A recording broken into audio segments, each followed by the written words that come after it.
As you get ready for the Unit 3 Quiz 1, I want you to be thinking about three things. For each one of these problems, I want you to be thinking, what's the objective, how are we going to reach that, and then what's the conclusion, what's the answer.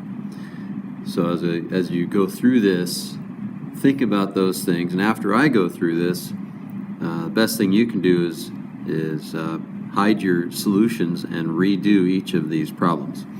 So the objective for number 1, parts A and B, is a few objectives here. Write the function in simplest form, identify the discontinuities, and then classify them as to whether they are removable or non-removable. So basically 3 objectives for each of these first 2 problems. In order to reach our objective, the first thing we want to do is we want to factor the numerator and denominator and figure out, so why would we do that? Well, I'll talk about that in a second. Factoring the numerator, we see x plus 4 times x plus 4, and then factoring the denominator, x minus 6 times x plus 4. The purpose for factoring the denominator initially is to figure out what the discontinuities are. And if you remember, discontinuities are whatever x values make the denominator equal to 0. And if we set the denominator equal to 0, if you think about that, that's a quadratic function, and we have a couple different ways of solving that quadratic equation. Did I say function? So solving this quadratic equation, the first way we try to figure out is how to factor that left side.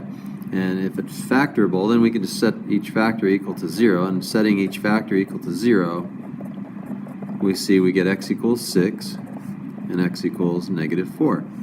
So 6 and negative 4 become our discontinuities. They are the real numbers that make the denominator equal to 0. And why is that significant? Because the function is continuous for all real numbers except for when you have a real number that makes the denominator 0. Now, why is that so important? Well, making a denominator 0 is dividing by 0 is undefined. So we have a break in the graph, which is what a discontinuity is. So we've accomplished our first goal.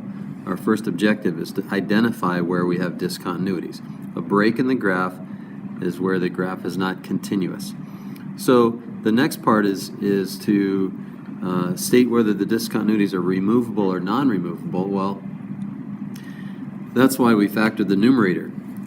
When we factor the numerator, we can see that we have a factor in the denominator that cancels with 1 in the numerator. Then we have removed that factor, and removing a factor of x plus 4 means that the discontinuity of negative 4 is removable. We removed the factor of x plus 4 that corresponds to the discontinuity of negative 4. Negative 4 makes that factor equal to 0. If we remove the factor, that means that the discontinuity is removable. We didn't remove the factor of x minus 6. And if we don't remove the factor of x minus 6 by canceling, that means that the corresponding 0, or the corresponding discontinuity of 6, is non-removable. And that would actually be a vertical asymptote in this case.